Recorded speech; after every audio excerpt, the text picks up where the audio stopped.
BDO থেকে chief secretary আর OC থেকে DG, এই সমস্ত অসৎ লোকের একটা বাসা করে ফেলেছিলেন। আর দলে ওই সমস্ত অরাজনৈতিক ওই সমস্ত নায়ক নায়িকা, গায়ক গায়িকা এবং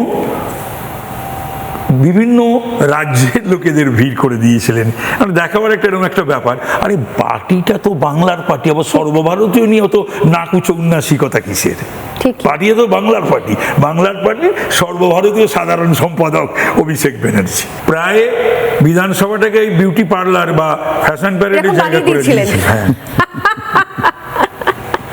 তৃণমূলের সময় তো হয়েছিল। আমি এখন দেখছি সিপিএম এর যারা যারা দাগি তারা সবাই তৃণমূলে চলে এসেছিলেন সেই সময়। আমি এখন দেখতে পাচ্ছি যে লেফটের কেউ ফরওয়ার্ড ব্লক থেকে, কেউ এখান থেকে ওখান থেকে, আরএসপি থেকে, সব দাগি লোকেরা, সে পরেশ অধিকারী, উদয়ন গুহ থেকে শুরু করে মানে প্রত্যেকে, ও নিচে সেই যাকে বলে শওকত মোল্লা পর্যন্ত, উদয়ন গুহ ভাষা।